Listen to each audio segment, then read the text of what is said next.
محمد وسلم صلاۃ و سلام علیک یا رسول اللہ صلی اللہ تعالی علیہ وسلم۔ گلپوشی فرما دیں علماء کرام کی بھی نعرہ تکبیر، نعرہ رسالت، ذکر شہدائے کربلا، ذکر شہدائے کربلا، فیضان خاندان اہل بیت، عرص حضور مفتی اعظم ہند مسلک اعلیٰ حضرت، فیضان اولیاء کرام، علماء اہل سنت، مسلمانان اہل سنت، نعرہ تکبیر، نعرہ رسالت۔ کافی تاخیر کے ساتھ آج تقریر کرنے کا موقع نصیب ہو رہا ہے۔ میں انشاءاللہ کوشش کروں گا کہ کم وقت میں بزرگوں کی شان میں خراج عقیدت پیش کر سکوں۔ مجھے لگتا ہے میں اس گاؤں میں تیسری بار آیا ہوں، لیکن تینوں بار جو ہے بارش ہوئی تھی۔ پہلی بار آیا جب بھی پتہ چلا کہ جلسہ باہر تھا تو اندر جلسہ ہوا، پھر ایک بار ربیع الاول شریف میں آیا جبکہ وہ موسم بارش کا نہیں تھا تو بھی بارش ہوئی، اور ماشاءاللہ کل بھی سنتے ہیں کہ بارش ہوئی ہے۔ ہاں آپ دعا دیتے رہیے تو اللہ قبول فرمائے۔ بابا سے بلند درود شریف پڑھیں، اللہم صلی علی سیدنا و حبیبنا و شفیعنا و کریمنا و مولانا محمد صلاۃ و سلام علیک یا رسول اللہ صلی اللہ تعالی علیہ وسلم۔ اللہ رب العزت قرآن کریم فرقان حمید میں ارشاد فرماتا ہے، آپ آرام کریں گے، دونوں کے بعد آئے ہیں ماشاءاللہ۔ اللہ آپ کو عمر میں برکت دے، بڑے مصروف ہوتے۔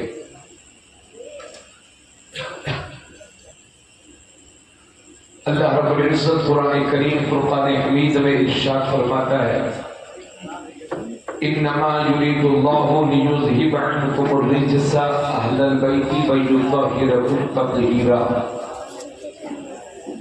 اے اہل بیت، اے نبی کے گھر والوں، اللہ یہی چاہتا ہے کہ تم سے ہر طرح کی گندگی کو، ہر طرح کی نجاست کو، غلاظت کو، عیب کو، نقص کو، کمی کو دور فرما دے اور تمہیں خوب خوب پاک فرما دے۔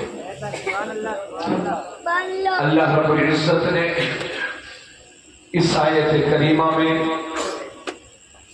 اہل بیت اطہار کے پاک ہونے کا اعلان فرمایا ہے، جسے واضح طور پر آپ سماعت کر چکے ہیں۔ میرے عزیز ساتھیوں، اس آیت کا ترجمہ میں نے آپ حضرات کے سامنے پیش کر دیا، پھر سن لیجئے۔ اے نبی کے گھر والوں، اللہ یہی چاہتا ہے کہ تم سے ہر طرح کی گندگی کو دور فرما دے اور تمہیں خوب خوب پاک فرما دے۔ حضرات، ممبئیہ فیملی سے لے کر کے گجراتی فیملی تک اور گجراتی فیملی سے لے کر کے ضلع گونڈا کے گاؤں کے خاندانوں تک، امیروں کے خاندان سے لے کر کے غریبوں کے خاندان تک، سیاستدان حضرات کی فیملی سے لے کر کے علماء، مفتیان کرام، حفاظ و قرہ کی فیملی تک، اس بھری دنیا کے اندر خاندان بہت ہے۔ نیلے آسمان کے نیچے، زمین کے اوپر خاندان بہت ہے، مگر اللہ نے قرآن کریم میں کسی خاندان کے پاک ہونے کا اعلان کیا ہے تو وہ صرف میرے نبی کا خاندان ہے۔ یعنی ہر خاندان گندا ہو سکتا ہے لیکن نبی کا خاندان گندا نہیں ہو سکتا. یہ صرف ایک ہی خاندان کو یہ شرف حاصل ہے. اللہ کریم نے قرآن کریم میں پاک ہونے کا اعلان فرمایا ہے.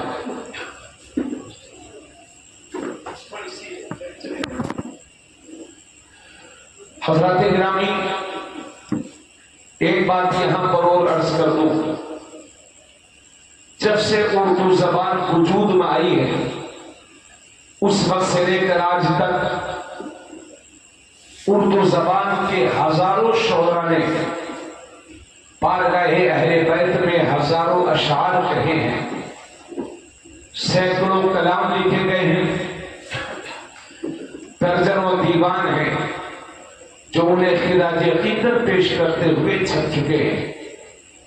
مگر میرا خیال یہ ہے کہ اردو ادب کے، اردو زبان کے ان تمام شعراء کے اشعار کو ایک طرف رکھ دیا جائے اور اعلیٰ حضرت کے چھوٹے بھائی استاذ زمان علامہ حسن رضا خان کے اشعار کو ایک طرف رکھ دیا جائے تو معنویت کے اعتبار سے استاذ زمان کے اشعار ان تمام شعراء کے اشعار پر بھاری ہوں گے. اعلیٰ حضرت کے چھوٹے بھائی استاذ زمان فرماتے ہیں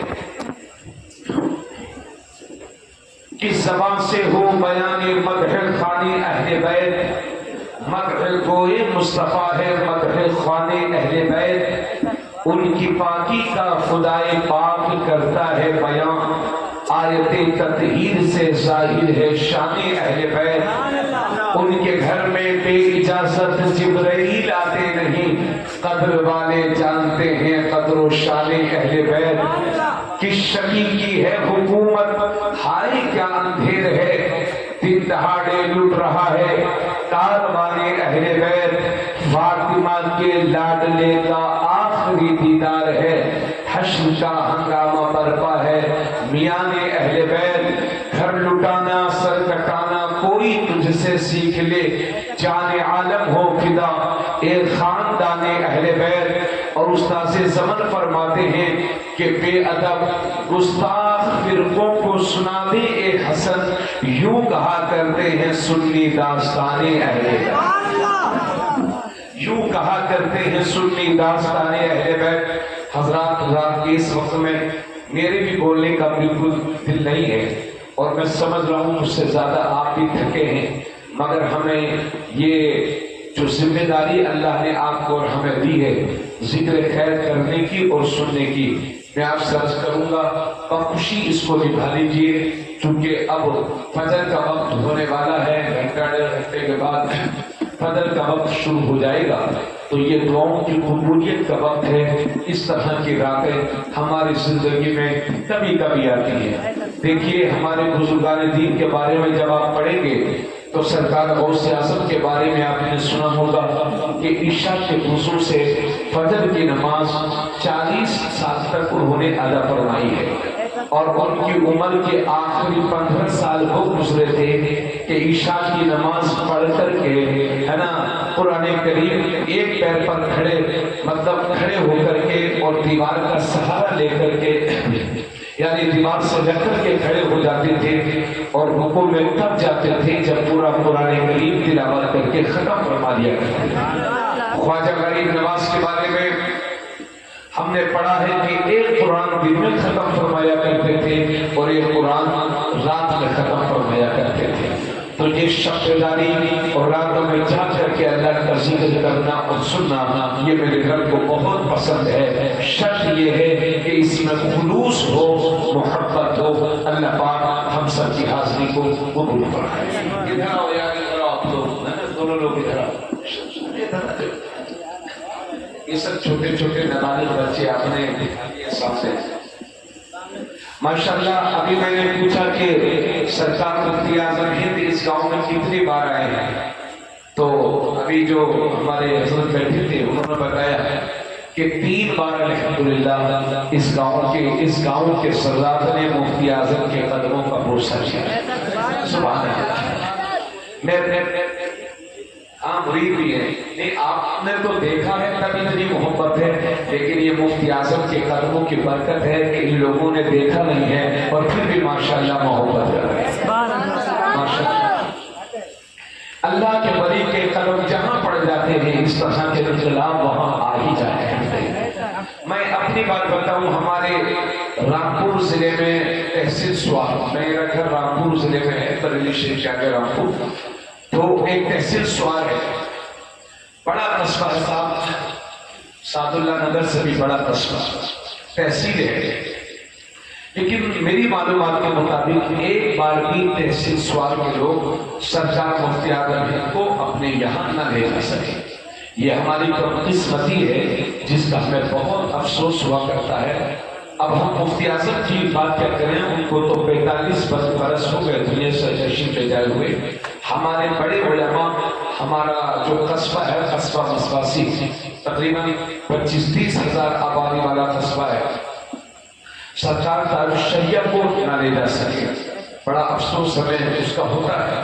اب انشاءاللہ جلد ہی سرکار دارالشریعہ کے بیٹے اور ہمارے قاری علامہ مفتی اسجد رضا قادری دامت برکاتہ العالیہ انشاءاللہ ہمارے یہاں تشریف لے جائیں گے.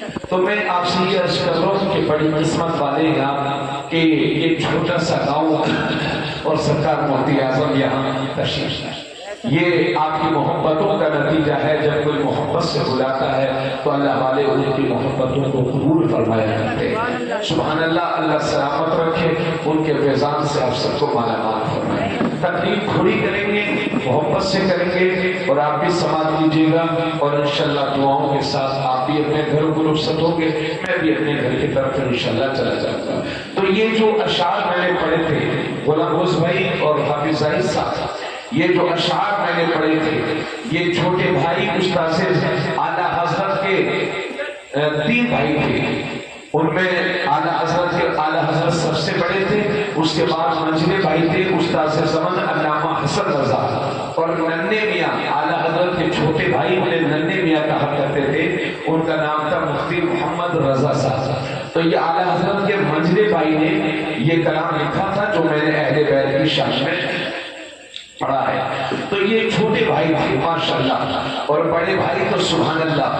جب اعلیٰ حضرت نے قلم اٹھایا تو اہل بیت کی غلامی کا حق ادا کر دیا, اور اس طرح سے بولے پار ہائے صحب خود چہائے قدس اہل بیت نبوت پہ لاکھوں سلام.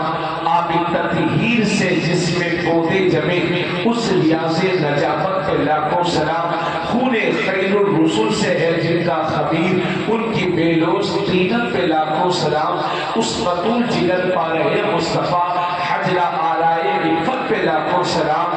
جس کا آنچل نہ دیکھا بہو مہر نے اس ردائے نزاہت پہ لاکھوں سلام. سیدہ ظاہرہ طیبہ طاہرہ جان احمد کی راحت پہ لاکھوں سلام.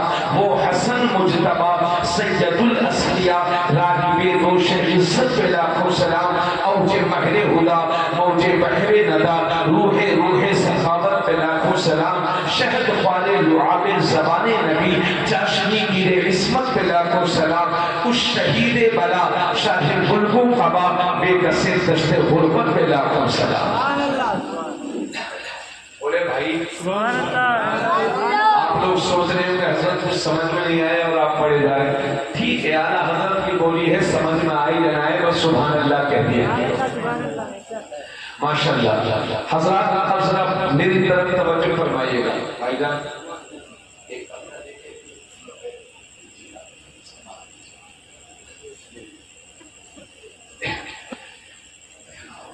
حضرات گرامی, کسے کہتے ہیں اہل بیت؟ قرآن کریم میں جو اہل بیت ہے اس سے مراد کیا ہے؟ ادھر دیکھیں, اہل بیت اس کا لغوی ترجمہ ہو گیا جیسے اہل گونڈا والے, اہل بیت نبی کے گھر والے.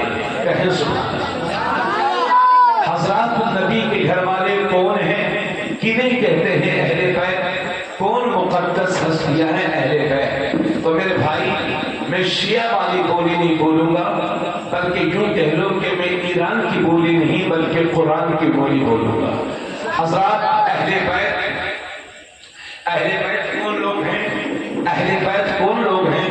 اس کو سمجھ لیجیے، قرآن کریم میں جو آیات کریمہ نازل ہوئی ہیں تو ہمارے بزرگوں نے فرمایا ہے سب سے پہلے ان سے مراد نبی کی ساری بیویاں ہیں جنہیں اہل بیت کہا جاتا ہے۔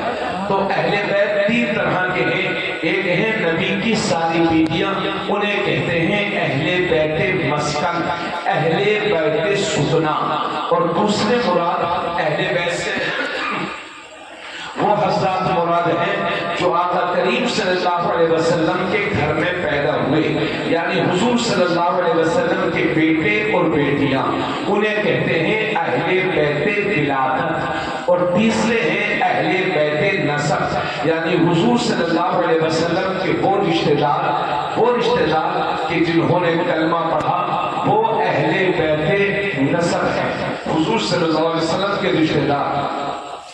تو چاہے اہل بیت مسکن ہو یا اہل بیت ولادت ہو یا اہل بیت نسب ہو، یہ سب اہل بیت میں شامل ہیں۔ حضرات ذرا غور فرمائیے گا، ایک شخص میری بات پر توجہ دیجیے گا۔ اب آئیے، مفسرین کی دو جماعتیں ہو گئی اس سلسلے میں کہ اہل بیت سے مراد کون لوگ ہیں۔ تو ایک جماعت یہ کہتی ہے، دیکھیے دو جماعتیں ہو گئی ہیں مفسرین کی کہ اہل بیت سے مراد کیا ہے، اس سلسلے میں دو جماعتیں ہو گئی، اور دونوں جماعتوں کے پاس مضبوط دلیلیں ہیں، اور دونوں جماعتوں میں صحابہ بھی ہیں اور تابعین بھی ہیں۔ مفسرین کی ایک جماعت یہ کہتی ہے کہ اہل بیت سے مراد نبی کی ساری بیویاں ہیں جنہیں ہم امہات المومنین کہتے ہیں۔ اللہ فرماتا ہے وَأَزْوَاجُهُ أُمَّهَاتُهُمْ، نبی کی ساری بیویاں سارے مسلمانوں کی مائیں لگتی ہیں۔ سبحان اللہ، سبحان اللہ، نبی کی ساری بیویاں سارے مسلمانوں کی مائیں لگتی ہیں، انہیں ازواج مطہرات کہتے ہیں، امہات المومنین کہتے ہیں۔ تو ایک جماعت یہ کہتی ہے کہ اہل بیت سے مراد ازواج مطہرات ہیں، اور دوسری جماعت یہ کہتی ہے کہ اہل بیت سے مراد اہل عبا ہیں، یعنی وہ شخصیتیں ہیں کہ جن کے سروں پر چادر رکھ کر کے میرے نبی نے فرمایا تھا یہ میرے اہل بیت ہیں۔ تو وہ کون کون شخصیتیں ہیں؟ تو ہمارے بزرگوں نے لکھا ہے کہ وہ 5 شخصیتیں ہیں، وہ میرے نبی کی ذات ہے۔ وہ کیا آپ چائے لے آئے ہو بھیا؟ اچھا، ارے ماں یار بڑا مشکل لے آئے ہو، بلا دو بھیا، کوئی بات نہیں ہے، بھوکے کی تو ہے نہیں، پی لو چائے پی لو، مگر اسٹیشن مت بنانا، ہاں چائے پیتے رہنا خاموشی کے ساتھ، یہ سب ناخوانی کے وقت پلا دینا چاہیے۔ ہاں اس میں اتنا دماغ لگانا نہیں رہتا ہے، سمجھ ماہر تو بھی سبحان اللہ، نہ سمجھ ماہر تب بھی 10 کروڑ ماشاء اللہ، تو ہاں چل جاتا ہے، اس میں کوئی حرج نہیں۔ توجہ چاہوں گا، مولانا غلام نبی صاحب توجہ فرمائیں۔ تو اہل بیت سے مراد اہل عبا ہیں، یہ دوسری جماعت کہتی ہے اہل عبا۔ وہ کون ہے اہل عبا؟ کون ہے؟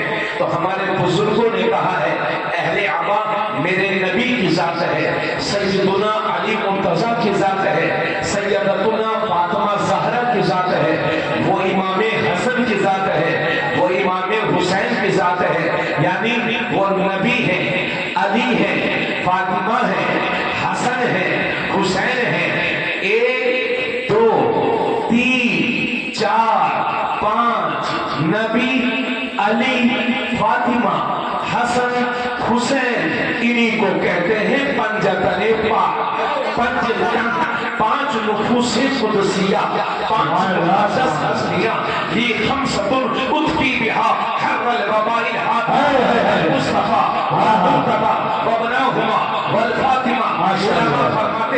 علماء فرماتے ہیں اگر کسی شہر میں، کسی قصبے میں، کسی گاؤں میں کوئی بیماری پھیل جائے، کوئی وبا آ جائے، کوئی مصیبت آ جائے، تو اس شعر کو اپنے گھر کے دروازوں پہ لکھ دو، خمسۃ اطفی بہا حر الوباء الحاتمہ المصطفیٰ والمرتضیٰ وابناہما والفاطمہ۔ علماء فرماتے ہیں اگر کسی بستی میں، کسی گاؤں میں، کسی کسی شہر میں کسی دیہات میں اگر کوئی بیماری پھیل جائے, کوئی بلا آ جائے, کوئی مصیبت آ جائے, تو اس شعر کو اپنے گھر کے دروازوں پہ لکھ دو, یعنی پنجتن پاک کے نام اپنے گھر کے دروازوں پہ لکھ دو, تو انشاءاللہ اس گھر میں کبھی بلا داخل نہیں ہوگی, کبھی مصیبت داخل نہیں ہوگی, کبھی بیماری داخل نہیں ہوگی. مجھے عرض کر لینے دیجئے, گھر کے دروازے پر پنجتن کے نام لکھ دو تو اس گھر میں کبھی بیماری داخل نہیں ہوتی, اور دل کے دروازے پر پنجتن کے نام لکھ دو تو اس دل میں کبھی غداری داخل نہیں ہوتی, کبھی بدعقیدگی بھی داخل نہیں ہوتی. نعرہ تکبیر, نعرہ رسالت, فیضان اہل بیت, فیضان پنجتن پاک, فیضان مصطفیٰ, نعرہ حیدری, نعرہ رسالت. سبحان اللہ. ایک کام کریں ذرا ایک کو بند کر, ہاں میرا ایک کو بند کر دو اور آواز اچھا دیکھتے ہیں. اصل میں تھوڑا سا آواز زیادہ جلا رہی ہے, سمجھ میں نہیں ہے, مجھ کو خود کو سمجھ میں نہیں آتا تب تک, تو مجھے لگتا ہے کہ شاید سعودی کو بھی سمجھ نہیں آ رہی, تو ایکو تھوڑا سا یا تو ہلکا کر دو یا بالکل بند کر دو, آواز بڑھا دیجیے, بس کافی ہے. توجہ, لی خمسۃ القطفی بہا, ٹھیک ہے, حر الوبائی حاتمہ المصطفیٰ والمرتضیٰ وابناہما والفاطمہ. حضرات جو لوگ یہ کہتے ہیں کہ اہل بیت سے مراد اہل عبا ہیں, پنجتن پاک ہیں, بابو توجہ سن لو, وہ دلیل پیش کرتے ہیں, اور یہ حدیث کئی کتابوں میں موجود ہے, یہ حدیث شریف کہ آقا کریم صلی اللہ علیہ وسلم اس حال میں تشریف لائے کہ آپ کے ایک ہاتھ میں حضرت علی کا ہاتھ ہے اور دوسرے ہاتھ میں حضرت سیدہ فاطمہ زہرا کا ہاتھ ہے, اور ان دونوں کے ہاتھ میں امام حسن اور امام حسین کا ہاتھ ہے. کہیں سبحان اللہ. پانچوں ایک دوسرے کے ہاتھ کو پکڑے ہوئے ہیں. ذرا غور فرمائیے گا, حضرت تقریر کرنا اس ٹائم بڑا مشکل ہوتا ہے, ذرا غور دیجیے گا. پانچوں مقدس ہستیاں اس حال میں تشریف لائی کہ ایک دوسرے کا ہاتھ پکڑے ہوئے ہیں. اس کے بعد میرے نبی اپنے گھر میں تشریف لائے, فرمایا علی سامنے بیٹھ جاؤ, فاطمہ سامنے بیٹھ جاؤ, اور ایک ران پر امام حسن کو بٹھایا اور دوسری ران پر امام حسین کو بٹھایا. پھر میرے نبی نے اپنی چادر نکالی اور چاروں کے سروں پر رکھی, اور خود اپنا سر بھی اس چادر کے نیچے شامل کیا, اور میرے نبی نے دعا کی, اللہم ہؤلائی اہل بیتی فاذہب عنہم الرجس وطہرہم تطہیرا. اے اللہ یہی میرے اہل بیت ہیں تو ان سے ہر ناپاکی دور فرما دے, ہر گندگی دور فرما دے. توجہ چاہوں گا, تو رحمت والی چادر تنی ہوئی تھی, اللہ کے نبی کی رحمت کی چادر بچھی ہوئی تھی. حضرت ام سلمہ جو میرے نبی کی بیوی ہیں, انہوں نے دیکھا کہ موقع بہت اچھا ہے تو وہ بھی تشریف لائی اور چادر کا کونا اٹھایا اور چادر کے نیچے شامل ہونا چاہا, تو میرے نبی نے چادر کو کھینچ لیا اور فرمایا انک من ازواج نبی علی خیر, تم نبی کی بیویوں میں سے ہو اور بھلائی پر ہو. بس یہیں سے کچھ لوگ گمراہ کرنے کی کوشش کرتے ہیں کہ دیکھو بھائیوں, اہل بیت تو صرف پنجتن پاک ہی ہے, کیونکہ نبی کی بیوی چادر کے نیچے انہوں نے آنا چاہا تھا تو میرے نبی نے چادر کھینچ لی تھی, میرے نبی نے انہیں ڈانٹ دیا تھا, میرے نبی نے انہیں بھگا دیا تھا. معاذ اللہ, ستبار معاذ اللہ, جو نبی باہر والوں کا دل نہ دکھاتا ہو تو وہ اپنی گھر والی کا دل دکھائے گا. حضرات ایک بہت بڑی بات کہنے جا رہا ہوں, دل لگا کر کے, دل کو حاصل کر کے میری بات سن لیجئے. بات یہ ہے کہ جب تک حضرت فاطمہ کی شادی نہیں ہوئی تھی تو وہ میرے نبی کے گھر میں رہتی تھی اور اہل بیت میں شامل تھی, لیکن جب ان کی شادی ہو گئی اور وہ دلہن بن کر حضرت علی کے گھر چلی گئی تو اب کچھ صحابہ کے ذہنوں میں یہ سوال پیدا ہوا کہ فاطمہ اب اہل بیت میں ہے کہ نہیں. تو اس ڈاؤٹ کو, اس شک کو ختم کرنے کے لیے میرے نبی نے چادر کے نیچے لے کر کے بتایا کہ فاطمہ کل بھی اہل بیت میں تھی, فاطمہ آج بھی اہل بیت میں ہے. اور اے میرے بھائیوں, نبی کے بیوی, نبی کی بیویوں کے رتبے کو آپ کم سمجھ رہے ہیں. اللہ فرماتا ہے نبی کی بیویوں کے جیسا دنیا میں کوئی عورت نہیں. سبحان اللہ, سبحان اللہ. انہی نبی کی بیویوں میں ایک بیوی ہے حضرت ام حبیبہ جن کا باپ مشرک تھا، کافر تھا، اور پہلی بار اپنی بیٹی سے ملنے کے لیے حضور کے گھر آیا اور حضور کا بستر بچھا ہوا تھا تو وہ بیٹھنا چاہتا تھا۔ حضرت ام حبیبہ نے بستر کو کھینچ لیا اور فرمایا ھذا فراش رسول اللہ، یہ رسول پاک کا پاک بستر ہے، اس پر کوئی ناپاک نہیں بیٹھ سکتا، بھلے سے میرا باپ ہی کیوں نہ ہو۔ تو یہ نبی کی بیوی ہے اور نبی کی پہلی بیوی ہے حضرت ام خدیجہ۔ ارے میرے بھائیوں، جب سیدہ فاطمہ کی بات کرتے ہو تو ان کی ماں خدیجہ کی بات کیوں نہیں کرتے؟ کیونکہ اگر ماں نہ ہوتی تو بیٹی فاطمہ کہاں سے ہوتی؟ خدیجہ وہ ہے، بخاری شریف کی حدیث میں آیا ہے کہ اللہ کے نبی نے، اللہ نے حضرت جبرائیل کے ذریعے سے حضرت خدیجہ کو سلام کہلوایا تھا۔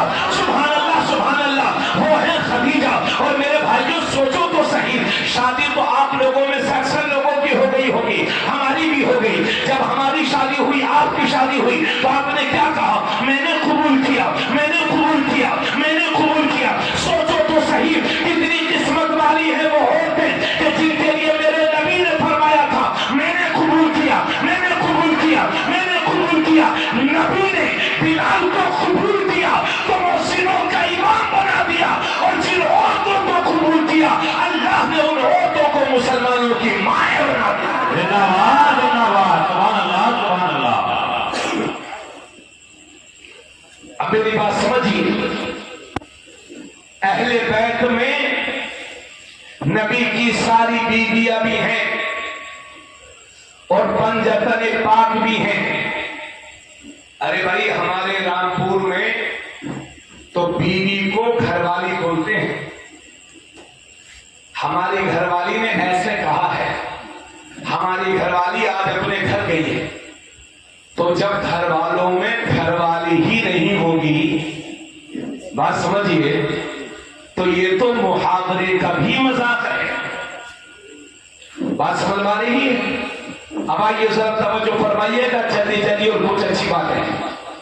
رات کے 2:30 بجے کے قریب آپ یہاں اہل بیت کا ذکر سننے کے لیے حاضر ہیں، امام حسنین کریمین کی محبتوں بھری والی باتیں سننے کے لیے حاضر ہیں۔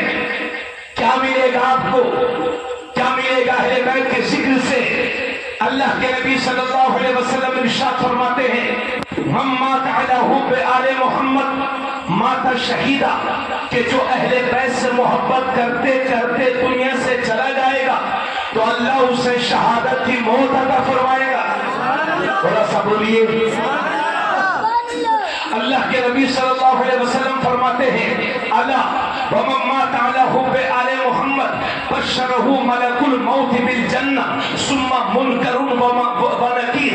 اللہ کے نبی صلی اللہ علیہ وسلم ارشاد فرماتے ہیں کہ جو اہل بیت سے محبت کرتے کرتے دنیا سے چلا جائے گا تو ملک الموت یعنی حضرت اسرائیل اور منکر نکیر اسے جنت کی بشارت دیں گے۔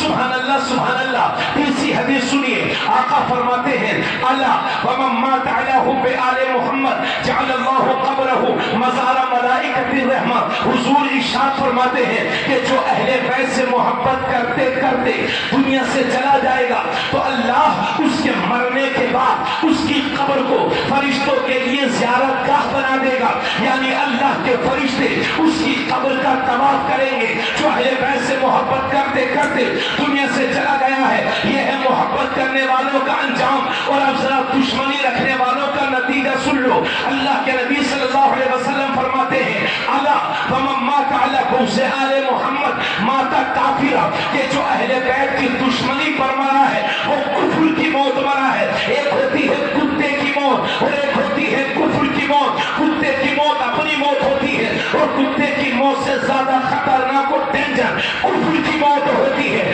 اللہ ہر شخص کو کفر کی موت سے بچائے اور ایمان کی دولت سے ہم سب کو مالا مال فرمائے۔ اور حضرات طبرانی شریف میں ہے، یہ میں کوئی اپنی طرف سے نہیں پڑھ رہا ہوں، طبرانی شریف میں ہے، اللہ کے نبی صلی اللہ علیہ وسلم فرماتے ہیں لو ان رجلا صعد بین الرکن والمقام فصلى وصام ثم مات وهو مبغض لاهل بیت محمد دخل النار۔ اللہ کے نبی صلی اللہ علیہ وسلم فرماتے ہیں اگر کوئی شخص کعبہ شریف اور مقام ابراہیم کے بیچ میں چلا جائے اور وہاں جانے کے بعد نمازوں پہ نمازیں پڑھتا رہے،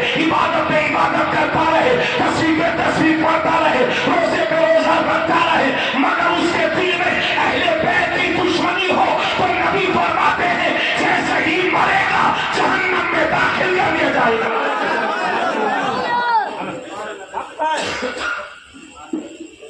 زور سے بولیے سبحان اللہ.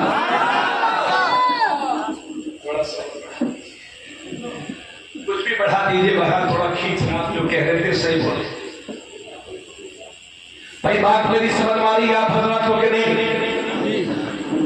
اب 4 حدیثیں آپ کو میں سنانے جا رہا ہوں، جس میں 1-2 حدیثیں ایسی ہیں مجھے معلوم ہے کہ اس بستی نے مفتی اعظم کے قدم کو چوما ہے. ایک سے ایک بڑے علماء اس سرزمین پر تشریف لائے ہیں.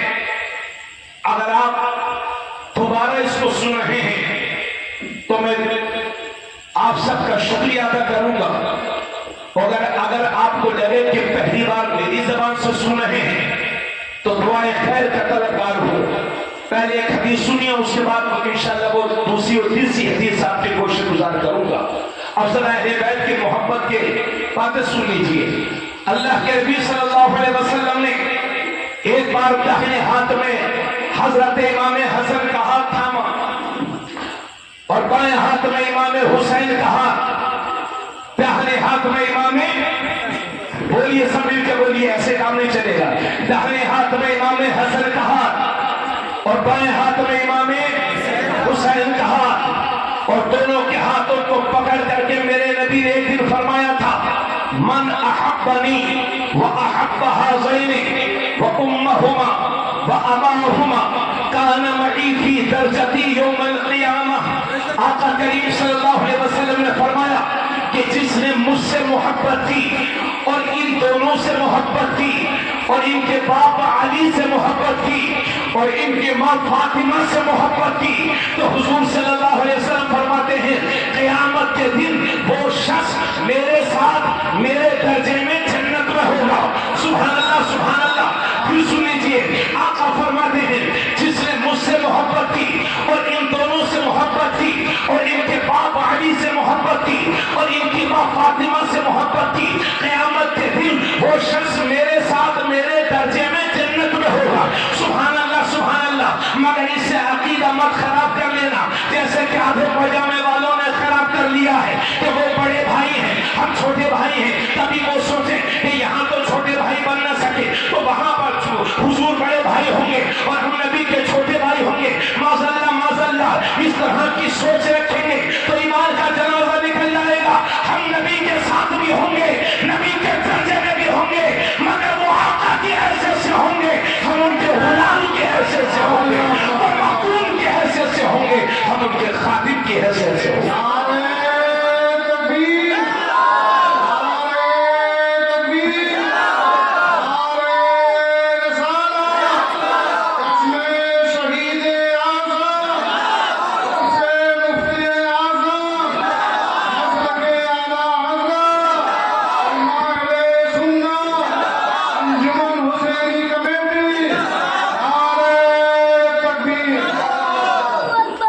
ذرا زور سے بولے سبحان اللہ.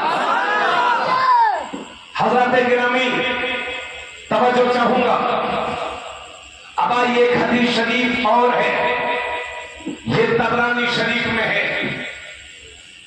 امام حسن حسین سے محبت کرنے والوں، عن علی قال اخبرنی رسول اللہ صلی اللہ علیہ وسلم ان اول من يدخل الجنة انا وفاطمة والحسن والحسين.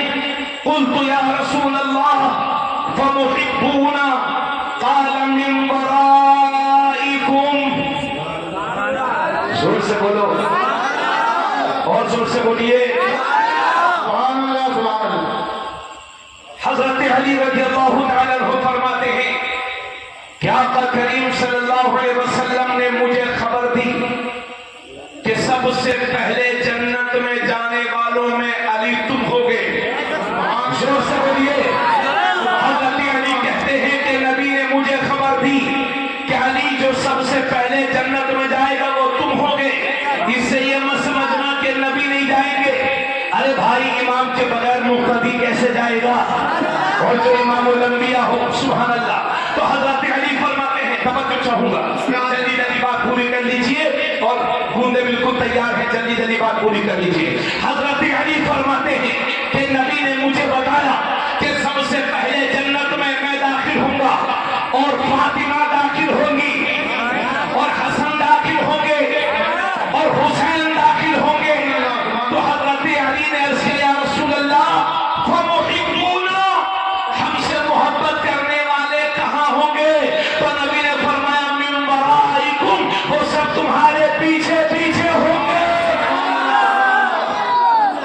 آگے آگے پنج تن، پیچھے پیچھے غلامان پنج تن۔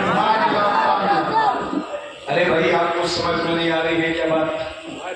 بولو بھائی۔ اچھا یہ آپ نے دو پیڑ لا کر لگائے ہیں یہاں پر، نہیں یہ دو پیڑ ہیں یہاں پر، اب اس کو آپ دیکھتے رہیے، بہت دیر سے دیکھ رہے لیکن اس دیکھنے کا فائدہ اٹھائیے۔ عن ابن عباس قال سمعت رسول اللہ صلی اللہ علیہ وسلم بأذني وإلا قسمك وهو يقول أنا الشجرة وفاطمة حملها وعلي لقاؤها والحسن والحسين ثمرتها والمحبون أهل البيت برقها من الجنة حقا حقا۔ زور سے بولو پوری توجہ سمجھا، سبھی لوگوں کی توجہ۔ حضرت عبداللہ ابن عباس ہیں، نبی کے سگے چچیرے بھائی ہیں۔ بھائی صاحب بندوں کی طرف مت دیکھنا، اس حدیث کو سن لیجئے، سمجھ گئے تو پورا جلسہ ہے الحمدللہ، پوری تقریر میری کامیاب۔ حضرت عبداللہ ابن عباس کہتے ہیں کہ یہ بات میں نے خود اپنے کانوں سے نبی سے سنی ہے۔ ایک دن بھائی بھائی بھائی، ایک دن نبی نے فرمایا تھا انا شجرۃ، آقا فرماتے ہیں میں درخت ہوں، میں درخت ہوں، وفاطمۃ حملها، اور فاطمہ اس درخت کی ٹہنی ہے، وعلی لقاؤها، اور علی اس درخت کی شگوفہ ہے۔ دیکھیں بھائی یہ درخت ہو گیا اور یہ ٹہنی یہ ہو گئی، اور جو پھول پورا کھلا نہیں ہے نا، یہ جو کلی ہے، کلی اسے بولتے ہیں شگوفہ۔ اب پھر سنیں آقا فرماتے انا شجرۃ، میں درخت ہوں، وفاطمۃ حملها، اور حضرت فاطمہ اس درخت کی ٹہنی ہے، وعلی لقاؤها، اور حضرت علی اس درخت کی شگوفہ ہے، والحسن والحسین ثمرتها، اور حسن اور حسین اس درخت کے پھل ہیں، والمحبون اہل البیت برقها، اور اہل بیت سے محبت کرنے والے اس درخت کے پتے ہیں۔ نبی فرماتے ہیں من الجنت، یہ سب کے سب جنت میں ہوں گے، حقا حقا، یہ بات حق ہے، حق۔ ذرا نعرہ لگائیے حسین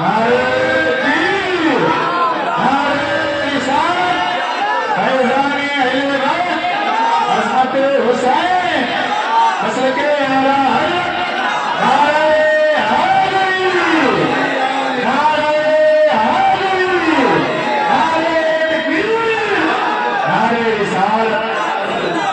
ایک بار عام محبت سے میرے ساتھ بولیے، میں اس کو یاد کرا رہا ہوں، یاد کر لیجئے۔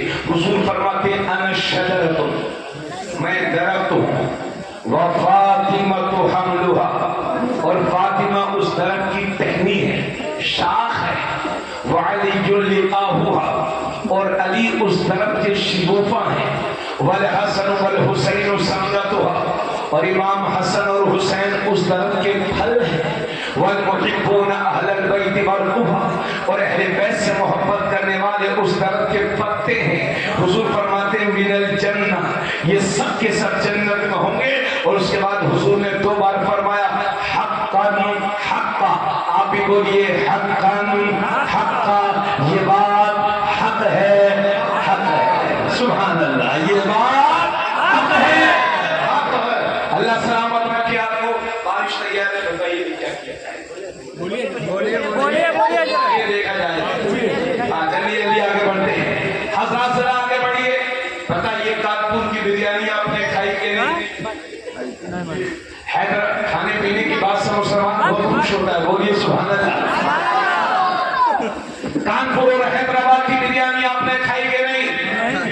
چلیے کسی نے کھائی ہوگی کسی نے نہیں. ہمارے مراد آباد کی بریانی کے بھی بڑے چرچے ہیں، مگر یہی بریانی آپ بنگال میں بناؤ موٹے موٹے چاول کی تو بریانی نہیں بنے گی، پلاؤ بھات بنے گا بھات. ایسی اچھی بریانی کب بنے گی؟ جب بہترین چاول ہو، اچھے مسالے ہو، صاف ستھرا پانی ہو، اور سنی مسلمان کے ہاتھ کے ذبیحے کا گوشت ہو. کچھ لوگوں کی عادت ہو گئی ہے کہ جہاں چکن فرائی دیکھا بس وہی گھس گئے.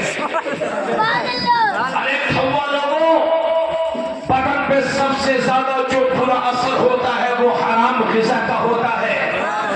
آقا کریم صلی اللہ علیہ وسلم فرماتے ہیں جس کے پیٹ میں ایک لقمہ حرام کا پہنچ جاتا ہے 40 دن تک اس کی کوئی بھی عبادت قبول نہیں ہوتی.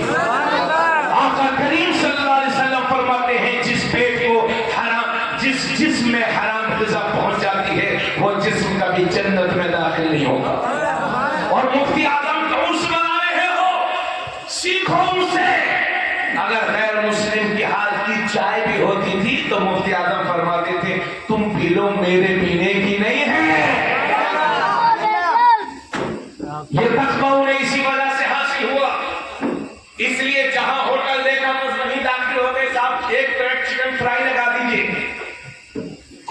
یہ بھی دیکھ لیا کرو کہ سنی ہے کہ نہیں.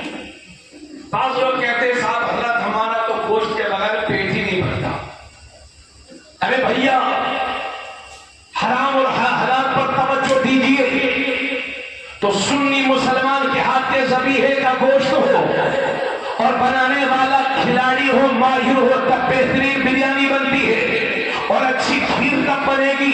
جب اوریجنل دودھ ہو، اس کے مطابق چاول ہو، بہترین غذائیں ہو تو بہترین کھیر بنتی ہے. اور جب اچھے چاول ہو، اچھے مسالے ہو، بنانے والا ماہر ہو، اچھا گوشت ہو تو پھر اچھی بریانی بنتی ہے. اور جب نبی کا نور ہو، علی کا حور ہو، فاطمہ کا دودھ ہو، جب یہ تینوں چیزیں ملتی ہیں تو اس سے بننے والی ذات کو حسن اور حسین کہتے ہیں.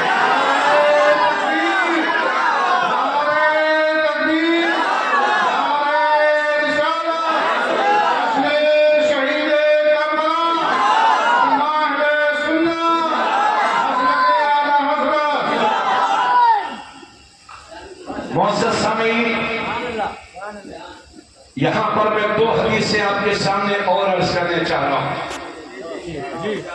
ایک ہے مسلم شریف کی حدیث اور دوسری ہے ترمذی شریف کی حدیث.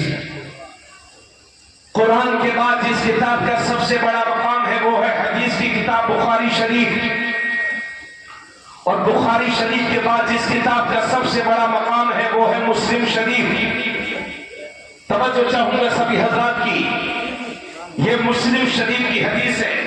دیکھیے بوندیں رک گئی ہیں، بس دل جمعی کے ساتھ پوری توجہ کے ساتھ سنیے گا. کوئی صاحب اٹھیں گے بھائی، اٹھیں گے نہیں بیک صاحب بالکل توجہ. اس حدیث کے راوی حضرت زید ابن ارقم ہیں. وہ کہتے ہیں کہ آقا کریم صلی اللہ علیہ وسلم نے ایک بار مکہ شریف اور مدینہ شریف کے بیچ میں ایک جگہ ہے جسے مقام جحفہ کہتے ہیں، اور مقام جحفہ کے پاس ایک گاؤں ہے جسے غدیر خم کہتے ہیں. غدیر یہ کنواں ہے اور خم اس گاؤں کا نام ہے. غدیر خم کے پاس حضرت زید بن ارقم کہتے ہیں کہ غدیر خم کے پاس اللہ کے نبی صلی اللہ علیہ وسلم کھڑے ہو گئے. ادھر دیکھیے. اور کھڑے ہو کر کے حضرت زید بن ارقم کہتے ہیں کہ نبی نے پہلے خطبہ پڑھا، اس کے بعد ہمیں واعظ و نصیحت کی. اس کے بعد آقا کریم صلی اللہ علیہ وسلم نے فرمایا اے لوگوں، میں اللہ کا بندہ ہوں، قریب ہے کہ رب کا بھیجا ہوا فرشتہ میرے پاس پہنچے اور میں اللہ کے حکم کو قبول کر لوں، یعنی مجھے موت آ جائے، قریب ہے. حضور صلی اللہ علیہ وسلم فرماتے ہیں لیکن اے میرے امتیوں، اے میرے صحابہ، اے میرے امتیوں، تم پریشان مت ہونا. میں تو چلا جاؤں گا مگر انا تارکم فیکم الثقلین، میں تو چلا جاؤں گا مگر دو بھاری چیزیں تمہارے درمیان چھوڑ کر کے جا رہا ہوں. اولہما کتاب اللہ فیہ الہدی والنور، ان دو بھاری چیزوں میں سے پہلی چیز ہے کتاب اللہ یعنی قرآن کریم. حضرت زید بن ارقم کہتے ہیں کہ حضور صلی اللہ علیہ وسلم نے ہمیں قرآن کی تلاوت کی طرف ابھارا اور باز و نصیحت کی. اس کے بعد آقا کریم صلی اللہ علیہ وسلم نے فرمایا وَأَهْلُ بَيْتِي أُذَكِّرُكُمُ اللَّهَ فِي أَهْلِ بَيْتِي أُذَكِّرُكُمُ اللَّهَ فِي أَهْلِ بَيْتِي، دوسرے ہیں میرے اہل بیت، تمہیں اہل بیت کے بارے میں اللہ سے ڈراتا ہوں. اہل بیت سے محبت کرتے رہنا، ان کا حق ادا کرتے رہنا. تو حضور فرماتے ہیں دو چیزیں چھوڑ کر جا رہا ہوں، ایک ہے قرآن اور دوسرے ہیں میرے اہل بیت. قرآن پڑھتے رہنا، عمل کرتے رہنا اور اہل بیت سے محبت کرتے رہنا. زور سے بولیں. تو یہ دو چیزیں ہو گئی. اب آئیے اسی مفہوم کی ایک حدیث ترمذی شریف میں بھی ہے جس کے راوی ہیں حضرت جابر. حضرت جابر فرماتے ہیں کہ حجۃ الوداع کے موقع پر جب حضور صلی اللہ علیہ وسلم نے آخری حج کیا تھا تو حضرت جابر کہتے ہیں کہ میرے نبی اونٹنی پر کھڑے ہو گئے اور اونٹنی پر کھڑے ہو کر کے میرے نبی نے فرمایا یا ایھا الناس انی ترکت فیکم ما ان اخذتم به لن تضلوا کتاب اللہ وعترتی اہل بیتی. حضرت جابر کہتے ہیں کہ نبی نے اونٹنی پر کھڑے ہو کر کے فرمایا کہ اے لوگوں میں تمہارے درمیان ایسی چیزیں چھوڑ کر کے جا رہا ہوں کہ اگر تم انہیں مضبوطی سے پکڑے رہو گے تو ہرگز کبھی گمراہ نہیں ہو سکتے. ہرگز تمہیں کبھی کوئی گمراہ نہیں کر سکتا.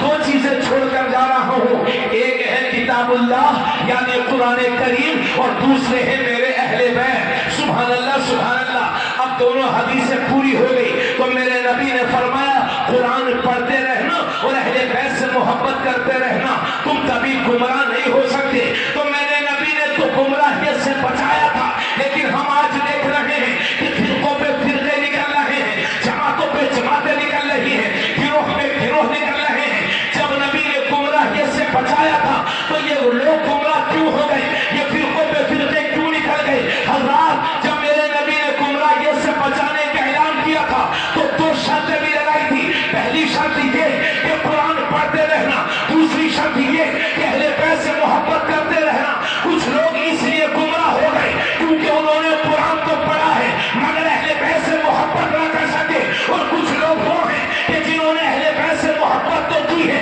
مگر قرآن نہ پڑھ سکے، اس لیے وہ سب کے سب گمراہ ہو گئے. اللہ کا شکر ہے ہم مفتی اعظم کے غلاموں کو کوئی گمراہ نہیں کر سکتا کیونکہ ہمارے ایک ہاتھ میں قرآن ہے اور دوسرے ہاتھ میں اہل بیت کا نام.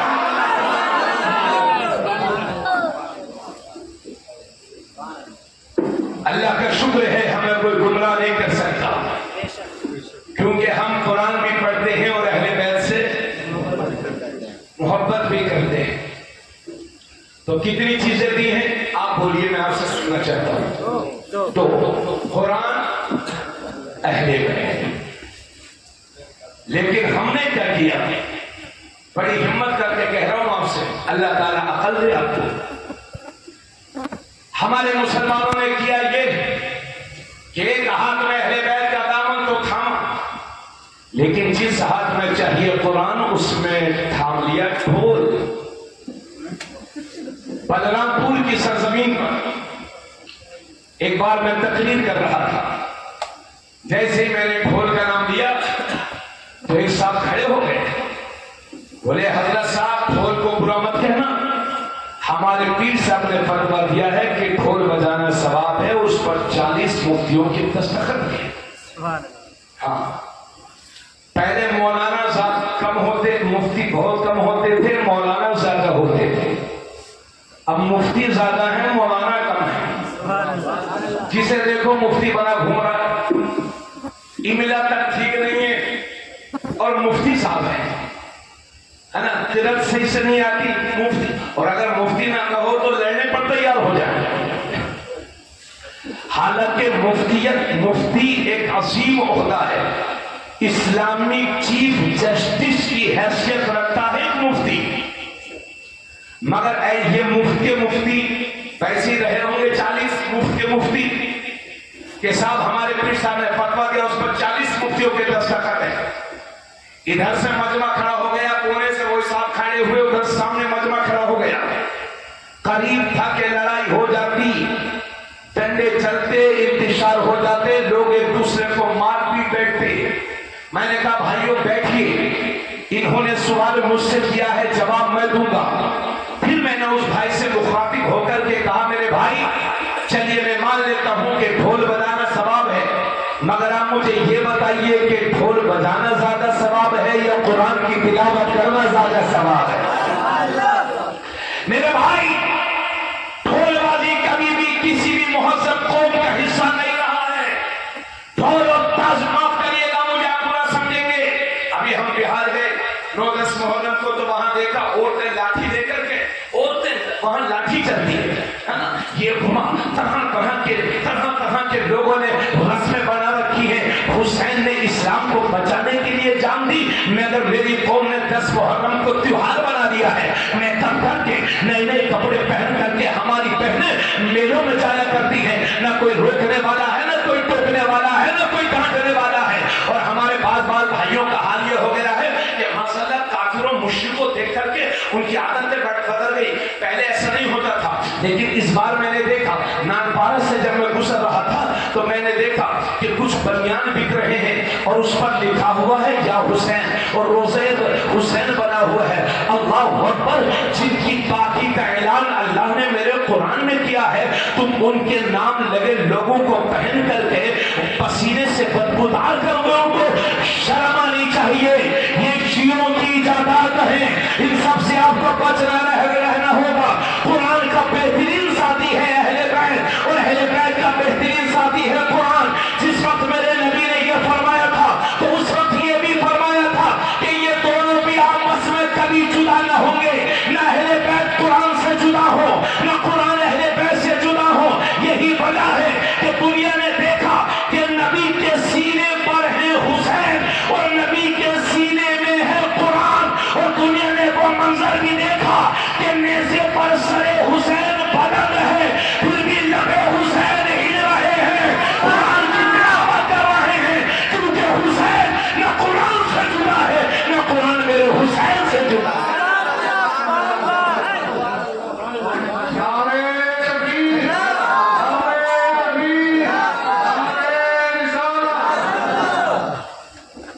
اس لیے میں آپ سے عرض کروں گا، یہ مفتی اعظم ہند کے نام کی محفل ہے جی، میں آپ سے عرض کروں گا کہ رسم و رواج پر مت جائیے۔ آپ اس طرح کے ناچنے کا، اس طرح کے جو تیوہار 10 محرم کو جس طرح سے منا رہے ہیں، اگر دوسری قومیں دیکھیں گی تو وہ بجائے قریب ہونے کے دور ہو جائیں گے کہ یہ تو لہو لڑی ہے۔ 10 محرم کو ہمیں کیسا گزارنا چاہیے؟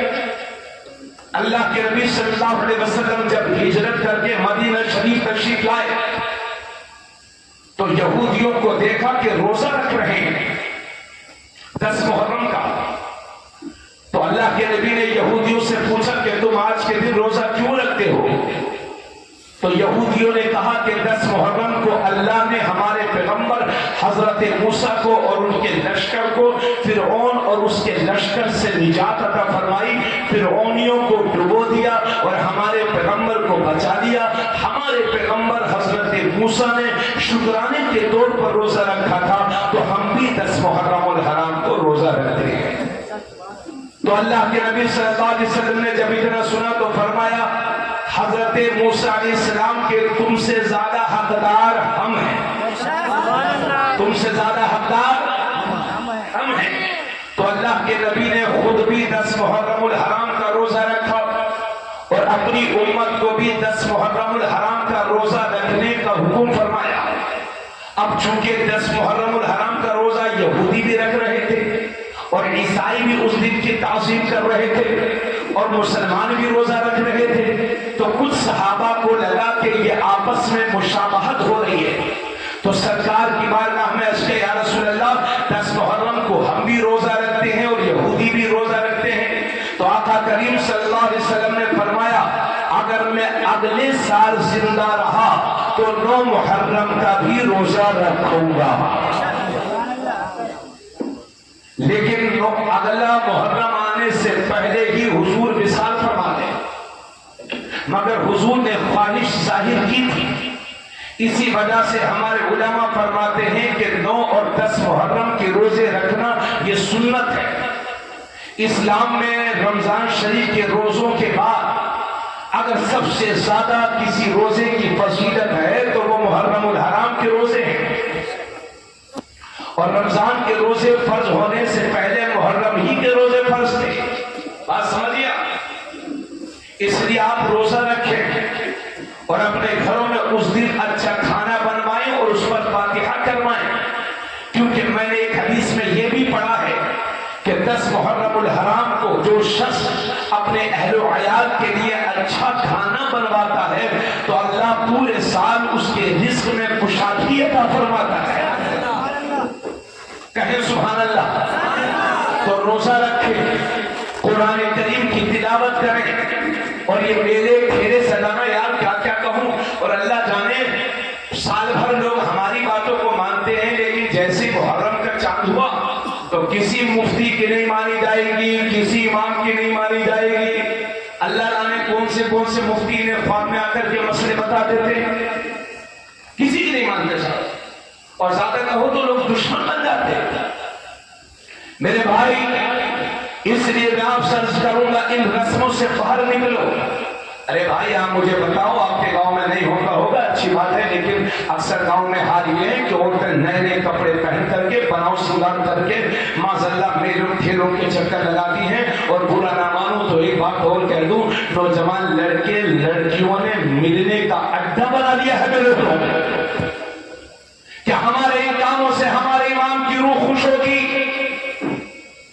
جب اہل بیت افراد کی خواتین کے سروں سے چادریں کھینچی جاتی تھی تو آہیں نکل جاتی تھی، ان کو خراج عقیدت پیش کرنے کے دن ہمارا رویہ اہل بیت کے ساتھ یہ ہوگا۔ بولو بھائی، یہ کوئی تیوہار ہے؟ میں آپ سے پوچھنا چاہتا ہوں، آپ سچ بات بتائیے، یہ کوئی تیوہار ہے؟ اچھا ماشاءاللہ، ادھر ہم دیکھ رہے ہیں پہلے حال یہ تھا کہ قربانی کا جانور بعد میں آتا تھا اور تعزیہ اور ڈھول پہلے سے شروع ہو جاتا تھا، لیکن اللہ کا شکر یہ دھیرے دھیرے کم ہو رہا ہے۔ مگر ایک بات ہم نے نئی یہ دیکھی ہے اس سال کہ ہمارے بہت سارے نوجوان لڑکوں نے شیعوں کی دیکھم دیکھ کالے کپڑے پہنے، کالے کپڑے پہنے ہیں۔ میں بہرائچ شریف گیا 4ویں شب میں، مجھے لوگوں نے بتایا کہ حضرت 40 سے 60% محلے کے سنی لڑکوں نے کالے کپڑے بنوائے ہیں، اور وہ کہہ رہے تھے، عام آدمی تھے، وہ کہہ رہے تھے حضرت ایسا لگتا ہے جیسے محرم ربیع الاول شریف میں لوگ کپڑے سلواتے ہیں، اسی طریقے سے کہیں کالے کپڑے محرم میں لوگ نے سلوانے لگے۔ اس لیے بچوں بھائی، کالے کپڑے پہننے سے اور شیعوں کی محبت، یار اعلیٰ حضرت کے ماننے والوں کو محبت اہل بیت شیعہ سکھائیں گے؟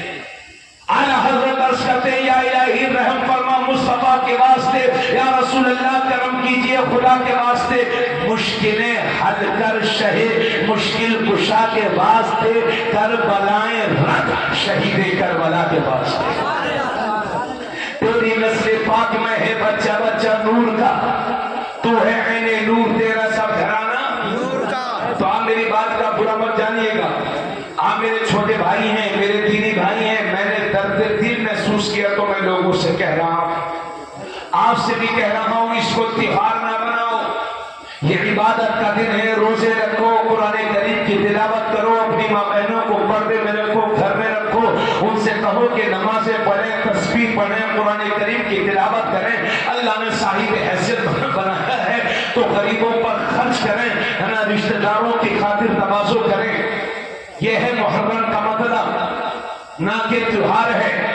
حضرات اتنی باتیں کہنے کے بعد اب آئیے ذرا بارگاہ امامین حسنین کریمین میں چلتے ہیں. تو میں نے عرض کیا تھا کہ جب نبی کا نور ہو، علی کا خون ہو، فاطمہ کا دودھ ہو، جب یہ تینوں چیزیں ملتی ہیں تو اس سے بننے والی ذات کو حسن اور حسین کہتے ہیں. حضرات اگر آپ میرے بہت اچھے عزیز بھی ہیں، لیکن میرے بارے میں میرے باپ سے اچھا تو آپ نہیں جان سکتے. آپ کے بارے میں آپ کے باپ سے اچھا نہیں جان سکتا. تو پھر امام حسن حسین کے بارے میں مولا علی سے اچھا کون جان سکتا ہے؟ حضرت علی فرماتے ہیں الحسن اشبہ رسول اللہ صلی اللہ علیہ وسلم ما بین الصدر الی الراس. سر سے لے کے سینے تک امام حسن دیکھنے میں حضور کی طرح لگتے تھے. ارے بولو یار بولو. والحسین اشبہ النبی ما کان اسفل من ذلک. اور سینے سے لے کے پیر تک امام حسین حضور کے مشابہ. زاہد بھائی ایئر بڈس نکال دو یار، تھوڑا سا توجہ فرمائیے. اتنی رات میں تقریر کرنا بڑا مشکل ہے. اللہ میں اللہ کی رضا کے لیے کر رہا ہوں، کیونکہ مجھے خود اچھا لگتا ہے جب امام حسن حسین پاک کا ذکر ہوتا ہے. ان کے اتنے احسان ہیں یار اسلام پر اور ہماری گردنوں پر. اللہ اگر میرے حسین نے شہادت نہ پیش کی ہوتی تو پڑیا کے میناروں سے صدائے اللہ اکبر کی آوازیں نہیں آتی. یہ صدقہ ہے میرے امام کا، یہ مسجد کے ممبروں میں رام صدقہ ہے میرے امام کا. اللہ اکبر. اللہ ان کے فیضان سے پوری دنیا کو مالا مالا. تو حضرت علی فرماتے ہیں کہ سر سے لے کے سینے تک امام حسن حضور کے مشابہ، اور سینے سے لے کے پیر تک امام حسین حضور کے مشابہ.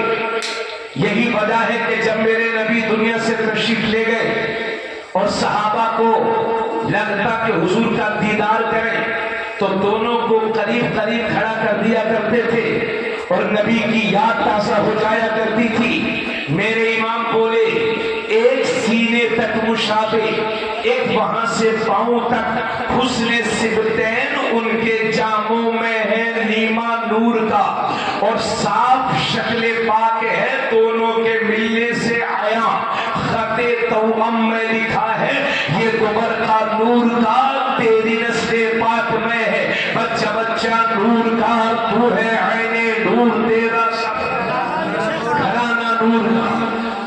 اب ایک بات مجھے آپ بتائیں، مجھے آپ بتائیے کہ حضور صلی اللہ علیہ وسلم کا سایہ تھا کہ نہیں؟ بولو بھائی.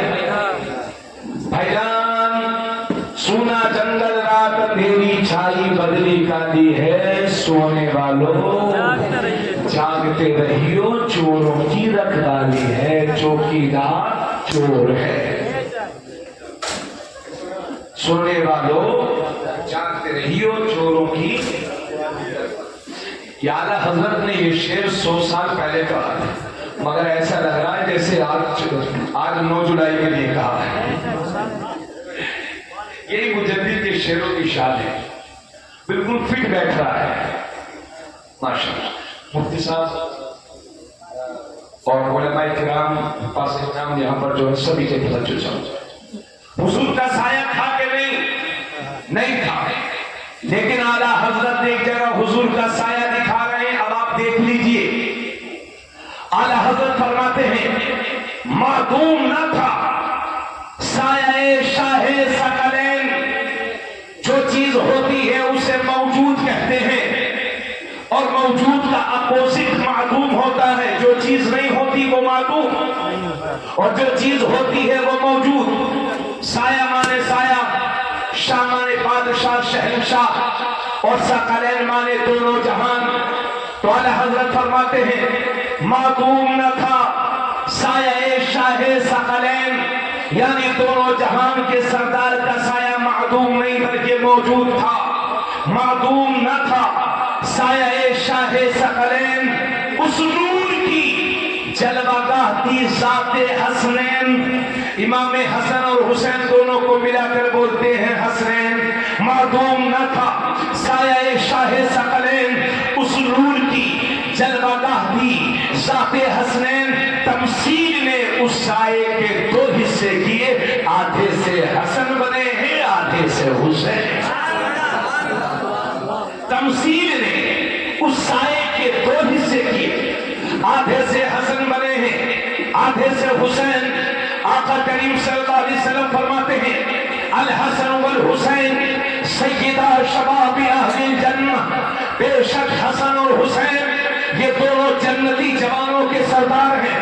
سبحان اللہ، کیونکہ جنت میں کوئی بوڑھا نہیں ہوگا نہ کوئی بوڑھی ہوگی، بلکہ جتنے بوڑھے بوڑھی ہوں گے وہ سب جوان کر دیے جائیں گے۔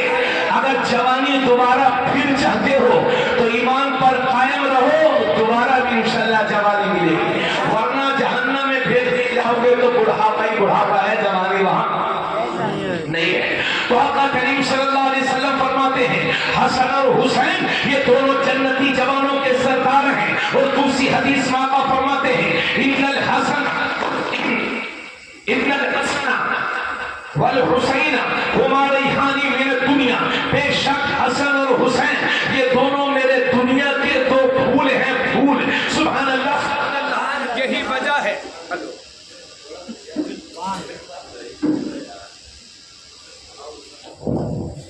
یہی وجہ ہے کہ نبی ان دونوں کو کبھی چوما کرتے تھے، کبھی چوسا کرتے تھے، کبھی سونگا کرتے تھے، کیونکہ حضور فرماتے ہیں یہ دونوں میرے دنیا کے دو پھول ہیں۔ حضرت ابو ہریرہ کہتے ہیں یمتص لعاب الحسین کما یمتص الرجل الثمرۃ، آدمی جیسے کھجور چوستا ہے اسی طرح سے میرے نبی لعاب حسین چوستے تھے۔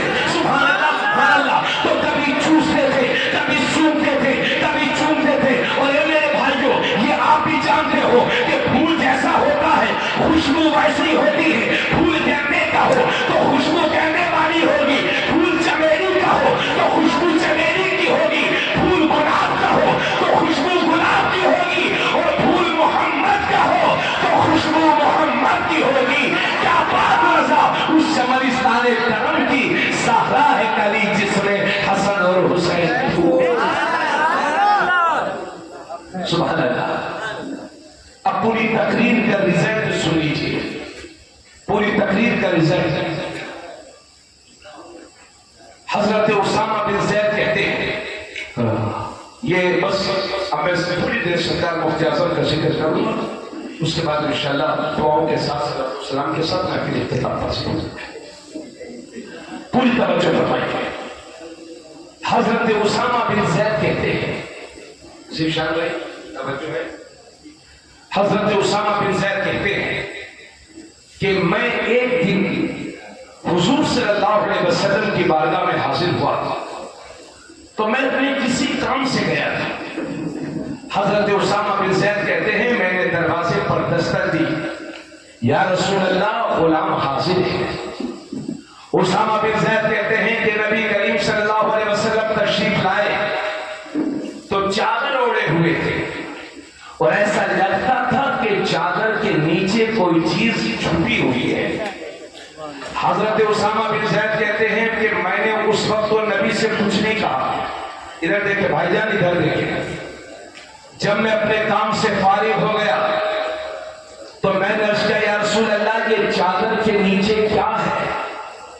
پسا کا تھا، تو اللہ کے نبی کچھ نہیں بولے، خاموش رہے اور چادر ہٹائی تو ایک پہلو میں امام حسن بیٹھے ہیں اور دوسرے پہلو میں امام حسین بیٹھے ہیں، اور نبی نے دونوں نواسوں کو پہلوؤں میں لیا اور فرمایا اسامہ حاضان ابنایا و ابنا ابنتی، یہ دونوں میرے بیٹے بھی ہیں اور میرے نواسے بھی ہیں، کیونکہ آقا کریم صلی اللہ علیہ وسلم نے فرمایا اللہ نے ہر نبی اور رسول کی ذریت ان کی پشتوں میں رکھی، ان کی صلبوں میں رکھی، اور میری اولاد میری ذریت علی بن ابی طالب کی پشت میں رکھی ہے۔ اس وجہ سے میرے نبی نے فرمایا یہ دونوں میرے بیٹے بھی ہیں اور یہ دونوں میرے نواسے بھی ہیں۔ اس کے بعد دونوں کو میرے نبی نے اپنے پہلوؤں میں لیا اور دعا فرماتے ہیں اللہم انی احبہما فاحبہما واحب من یحبہما اے اللہ میں ان دونوں سے محبت کرتا ہوں، تو بھی ان دونوں سے محبت فرما، اور جو ان دونوں سے محبت کرے میرے مالک تو اس سے بھی محبت، سبحان اللہ اس سے سبحان بھی اللہ پیار کرنا، اس سے بھی محبت کرنا۔ اگر واقعی امام حسن حسین کی محبت سچی ہے اور بالیقین سچی ہے تو مبارک ہو آپ سب کو۔ اگر آپ حسن حسین سے محبت کرتے ہیں تو بدلے میں میرا رب آپ سب سے محبت کرے۔ سبحان اللہ، زندہ باد زندہ باد۔ اللہ اکبر کبیرہ، یہ شان ہے۔ اور ایک دن میرے نبی ایک دعوت میں جا رہے تھے، یہ ترمذی شریف کی حدیث ہے، دعوت میں جا رہے ہیں تو امام حسین کو دیکھا کہ وہ بچوں کے ساتھ کھیل رہے ہیں۔ اب نبی نے امام حسین نے دیکھا کہ نانا آ رہے ہیں، کہیں ایسا نہ ہو مجھے پکڑ کر کے گھر بھیج دیں یا مجھے دعوت میں لے جائیں، کیونکہ بچوں کو کھیل بہت پسند ہوتے ہیں، تو کبھی ادھر دوڑتے ہیں کبھی ادھر دوڑتے ہیں۔ بالآخر میرے نبی نے امام حسین کو پکڑ لیا اور اٹھا لیا، ایک ہاتھ یہاں رکھا، ایک ہاتھ سر پر رکھا، چوما اور فرمایا حسین منی وانا من حسین، میں حسین سے ہوں، حسین مجھ سے ہے۔ ارے بھائی یہ بات سمجھ میں آتی ہے کہ حسین نبی سے ہے چونکہ نواسے ہیں، مگر میں حسین سے ہوں، اس کا کیا مطلب یہ ہے کہ حسین میری بیٹی کے بیٹے ہیں، اس وجہ سے مجھ سے ہیں، مگر میرے دین کو بچایا ہے حسین نے، اس وجہ سے میں حسین سے ہوں۔ ہائے ہائے ہائے، سبحان اللہ، حسین مجھ سے ہے اور میں حسین سے ہوں، ہے نا۔ ہزاروں یزیدیوں کے سامنے اپنے گھر بار کو لے کر کے حاصل ہو گئے اہل بیت کے 17 افراد، 18 20 سال، 6 مہینے کے بچے سے لے کر کے 22 سال کے زین العابدین تک 17 افراد نے اس دین کو بچانے کے لیے کربلا کے میدان میں، ہے نا، شہادت پیش کی ہے، اور بالآخر نواسے رسول نے بھی شہادت پیش کی اور اپنی شہادت پیش کر کے قیامت تک کے لیے اسلام کو بچا لیا۔ لیکن میرے عزیز، انہوں نے اسلام کو بچایا، یزیدی سر ابھارتے رہتے ہیں، ہر وقت اس یزیدی سر کو دبانے والا چاہیے۔ اللہ کا شکر ہے اس کردار کو نبھایا ہے مفتی اعظم نے، انہوں نے حسینی کردار ادا کرنے میں کوئی کسر نہیں چھوڑی۔ جب ہندوستان اور پاکستان کا بٹوارا ہوا تھا تو سودا گران میں آپ جانتے ہیں بریلی شریف میں جس محلے میں اعلیٰ حضرت رہتے ہیں اس میں اکثریت غیر مسلموں کی، ڈر کا ماحول تھا، لوگ کہہ رہے ہیں کہ حضور چلے جائیے پڑوسی ملک، کہا میں تو چلا جاؤں گا، ابا حضور کی قبر کہاں لے کے جاؤں؟ کھڑے رہے، ڈٹے رہے، کتنے آگے بڑھے، انتشار ہوا، متھرا اور آگرہ کی سرزمین پر دھرم پریورتن کا بڑا کھیل کھیلا گیا۔ پہنچ گئے میرے مفتی اعظم اور 1-2 مہینے رہ کر کے گاؤں گاؤں جا کر کے وہاں لوگوں کی ایمان کی حفاظت کی ہے۔ سبحان اللہ سبحان اللہ۔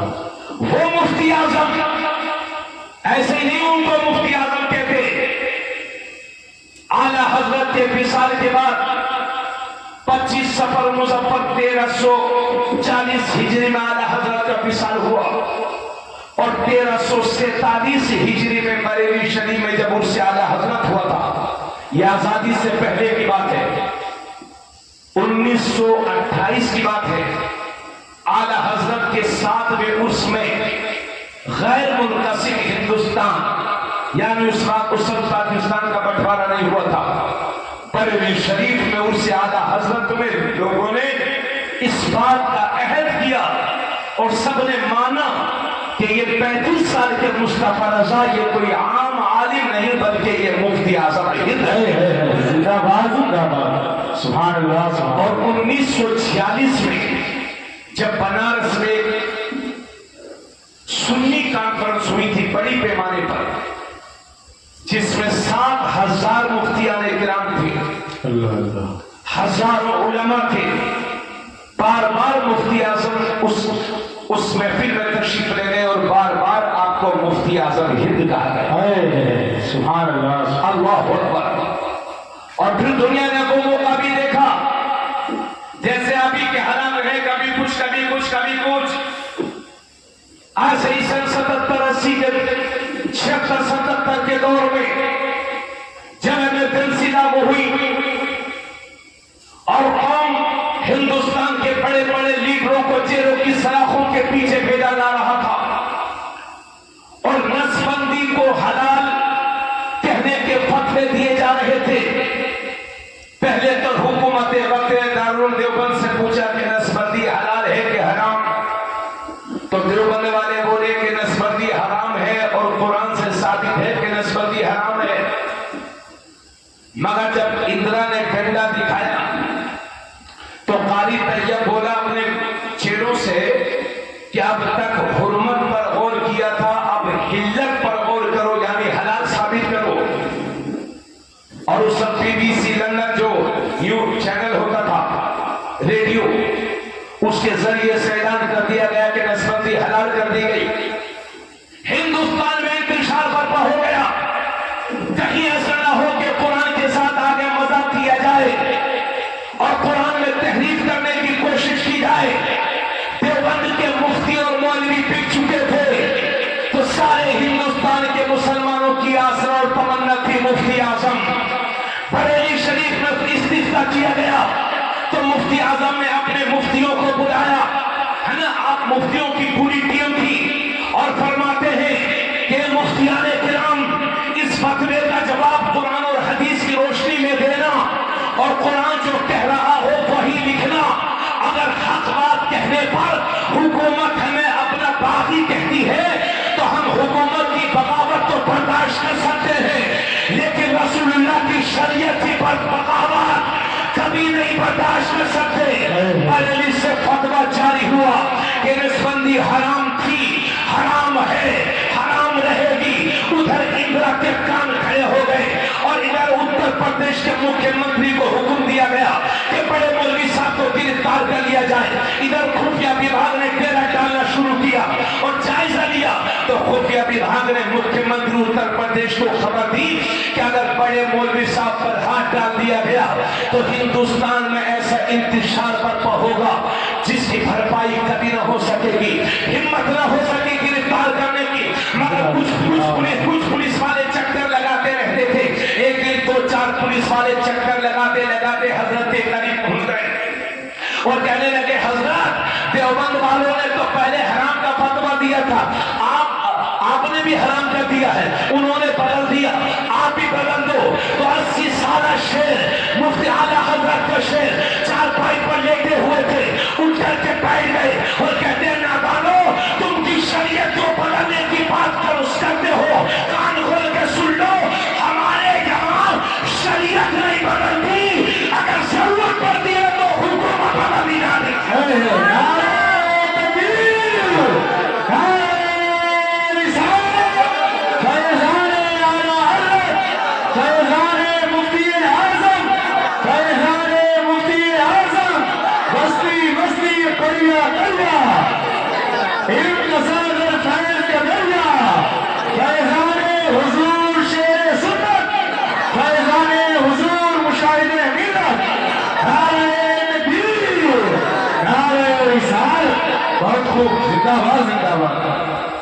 یہ ہمارے وہ بزرگ ہیں، چاہے سرکار اعلیٰ حضرت ہوں، ان کے خلیفہ صدر الشریعہ علامہ امجد علی ہوں، شیر اہل سنت علامہ حشمت علی خان ہوں، یا علامہ عبدالعلیم صدیقی نے رکھی ہوں، یہ وہ لوگ ہیں کہ جہاں قدم رکھ دیا تو اپنی یہ دولت نہیں اکٹھا کی مگر وہاں کے مسلمانوں کے عقیدے کی حفاظت کرنا۔ مفتی اعظم نے جب فتویٰ دیا تو سب حکومت کے کان کھڑے ہو گئے۔ اس وقت سے جو کانگریس سکتا سے گئی ہے تو آج تک سمجھ نہیں پائی ہے۔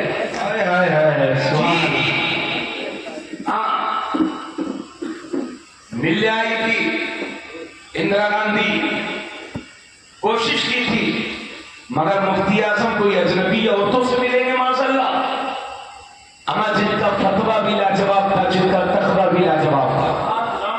جب تک مفتی اعظم بریلی شریف میں باحیات تھے کوئی بھی شخص بریلی شریف سے بھوکا نہیں آتا تھا۔ پوچھو ان بزرگوں سے، بہار بنگال کے لوگ آتے تھے، حضرت خانہ کھلاتے تھے، ذہین اتنے تھے کہ جب 18 سال کی عمر تھی تو ایک دن ٹہلتے ٹہلتے دارالفتہ میں پہنچ گئے تو علامہ ظفر الدین بہاری جنہیں ملک العلماء کہا جاتا ہے، بہت بڑے عالم ہیں، تو کوئی فتوے کا جواب دینے کے لیے کوئی کتاب تلاش کر رہے تھے۔ تو حضرت نے کہا کیا کر رہے ہو حضرت؟ تو اعلیٰ حضرت کے بیٹے تو تھے ہی سے محبت کرتے، کہا وہ فتویٰ دینا ہے، کتاب تلاش کرو۔ تو حضرت فرماتے ہیں کتاب دیکھ کے فتویٰ دیتے ہو، کتاب دیکھ کے فتویٰ دیتے ہو؟ تو ملک العلماء نے کہا لو آپ بغیر دیکھے فتویٰ دے دو۔ تو بغیر کتاب کو دیکھے ہوئے مفتی اعظم ہند نے پہلا فتویٰ لکھا مسئلہ رضاعت کا، یعنی بچے کے دودھ پینے کا مسئلہ، اور بالکل صحیح لکھا۔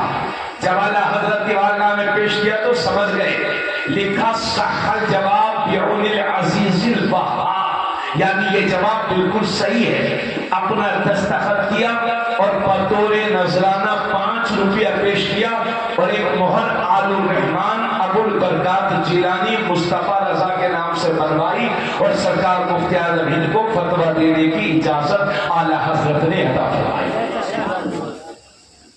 آپ کی تو ملاقات ہوگی، ایمانداری سے بتائیے کبھی آپ نے مفتی اعظم ہند کو کتاب پڑھتے دیکھا تھا؟ کسی نے کوئی نہیں، کسی نے کبھی پڑھا ہے کہ مفتی اعظم ہند کتاب پڑھتے تھے؟ میں بریلی شریف، میرا گھر بھی ادھر ہی، اللہ کا شکر ہے، میں نے 5 سال بریلی شریف میں سرکار مفتی اعظم ہند کے مدرسہ دارالمظہر اسلام میں نے پڑھایا ہے۔ وہاں کے مفتیوں سے میں نے پوچھا کہ دن بھر سرکار مفتی اعظم ہند تعویذ لکھتے تھے، اور رات کو جب لوگوں کی بھیڑ کم ہو جاتی تھی تو مفتیان کرام آتے تھے اور اپنا اپنا مسئلہ لے کے بیٹھتے تھے، کوئی طلاق کا مسئلہ لیے بیٹھا ہے، کوئی جائیداد کا مسئلہ لیے بیٹھا ہے، کوئی دوسرا مسئلہ لیے بیٹھا ہے، اور مفتی اعظم سب کو جواب دیتے رہتے تھے، تم یہ لکھو تم یہ لکھو۔ ایک ساتھ یہ سب کام چلتا تھا، سمجھے؟ اور حوالوں میں ایسی کتابوں کے نام لکھواتے تھے۔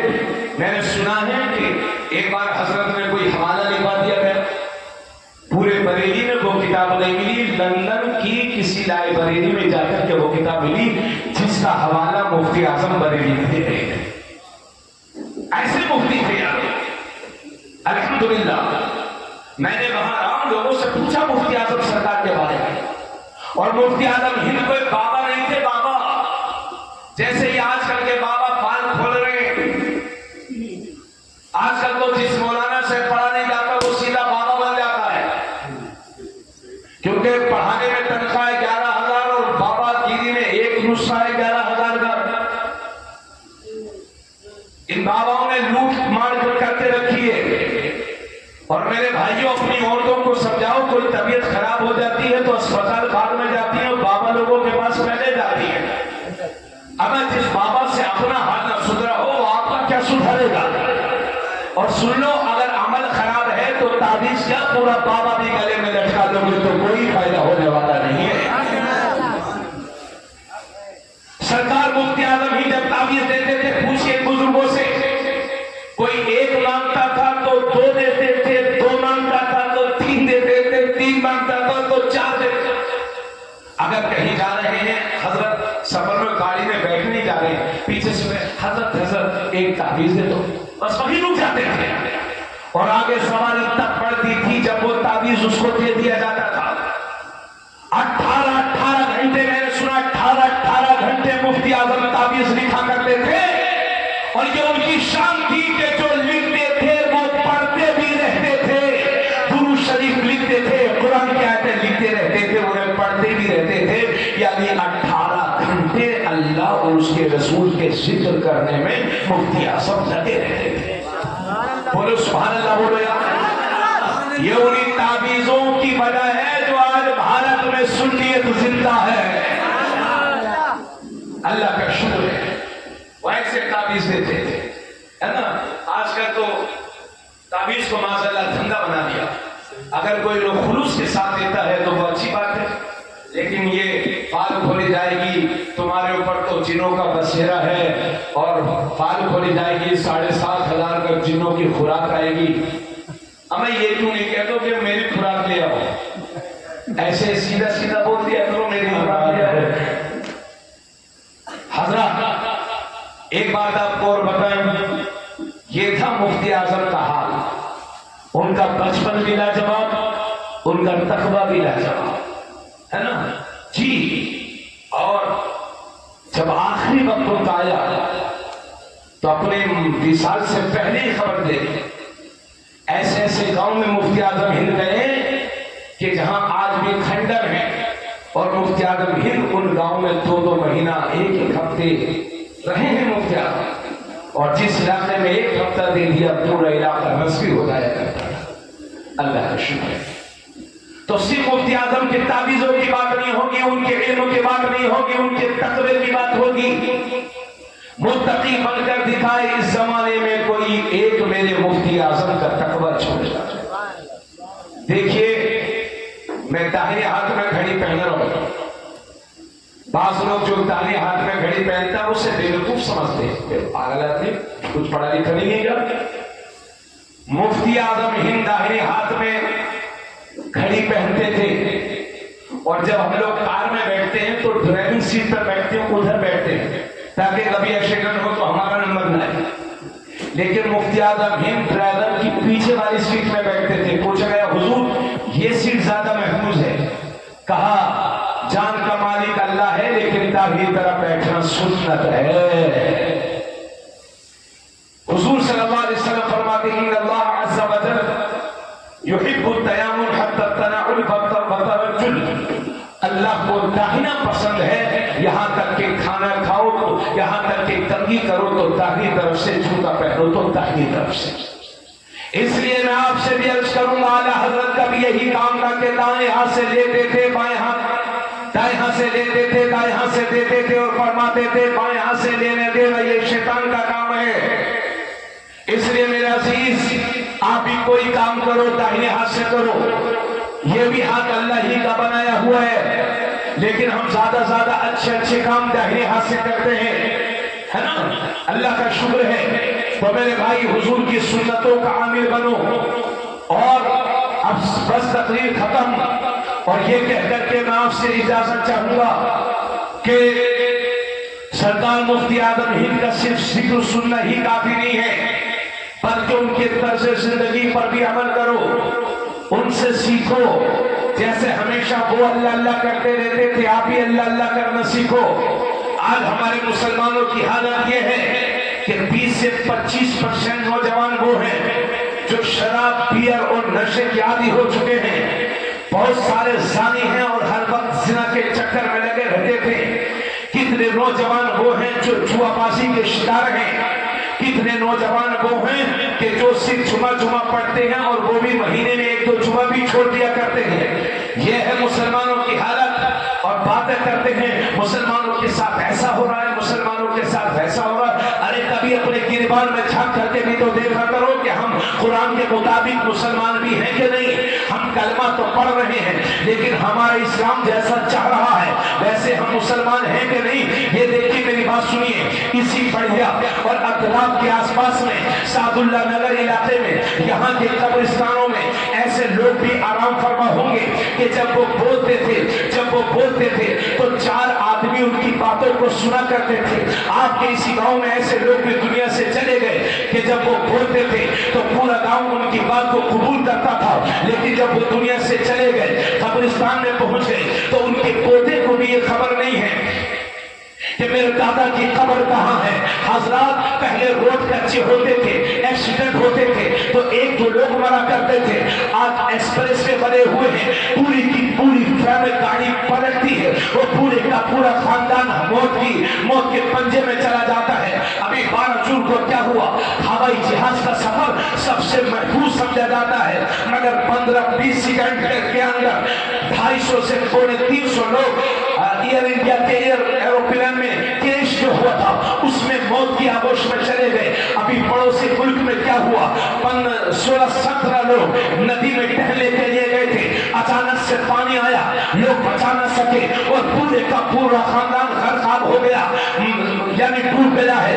اس طریقے سے کتنے نوجوان ہیں جو دیکھتے ہی دیکھتے دنیا دنیا سے چلے جاتے ہیں تو بھائی یہ مت سمجھنا کہ ہم ہمیشہ کے لیے رہیں گے، اس گاؤں میں ہماری توتی بولتی رہے گی، اور اگر ہم مر جائیں گے تو پورے گاؤں والے ہماری قبر پہ آ کر روئیں گے۔ ارے میرے بھائی کوئی نہیں روتا ہے، 2-3 دن سب روتے ہیں، اس کے بعد وہی ہنسی، وہی چکلس، وہی مذاقیں، وہی ماحول۔ اس لیے مت چکر میں رہنا، اپنا حساب خود دینا ہے۔ اور یہ بھی یاد رکھنا یہاں 7 جنم نہیں ہوتے، یہاں صرف ایک جنم ہوتا ہے، اور اسی کا حساب اللہ کی بارگاہ میں دینا ہوتا ہے۔ اس لیے آج میں عرض کر رہا ہوں، امام حسن حسین کا ذکر سنا ہے، میرے آقا حسین کا ذکر سنا ہے، جن کے گردن پر تلوار چل رہی ہے اور حسین آخری سجدے کی تیاری کر رہے ہیں۔ وہ مفتی اعظم کہ جن سے کبھی سنت نہ چھوٹتی تھی، ان بزرگوں کا ہم نے ذکر سنا ہے، تو آج یہاں آئے ہو تو توبہ کر کے جاؤ، خالی ہاتھ نہ جاؤ، اللہ کو راضی کر کے جاؤ، اپنے گناہوں پر آنسو بہا کے جاؤ، توبہ کر کے جاؤ، اور عزم مصمم کر کے جاؤ کہ انشاءاللہ آج کے بعد کبھی نماز نہیں چھوڑیں گے، انشاءاللہ غیبت نہیں کریں گے، انشاءاللہ جھوٹ نہیں بولیں گے، انشاءاللہ شراب نوشی سے بچیں گے، انشاءاللہ جوئے بازی سے بچیں گے، انشاءاللہ زنا سے بچیں گے، انشاءاللہ حرام خوری سے بچیں گے۔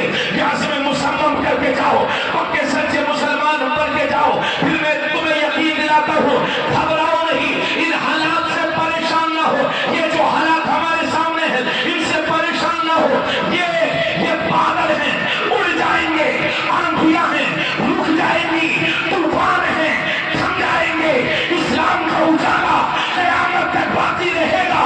میرے عزیز تو اپنا راستہ سیدھا کر لے، اگر راستے کے پتھر بھی ہوں گے تو اللہ موم بنا دے گا، کانٹے بھی ہوں گے تو پھول بنا دے گا۔ نعرہ تکبیر، نعرہ رسالت، نعرہ حیدری، فیضان اعلی حضرت، فیضان حضور مفتی اعظم، نعرہ رسالت، زندہ باد زندہ باد۔ مجھے پورا 1.5 گھنٹہ الحمدللہ رب العالمین بیان کرتے کرتے مکمل ہو چکا، اس لیے میں اب مزید آپ کو پریشان نہیں کروں گا۔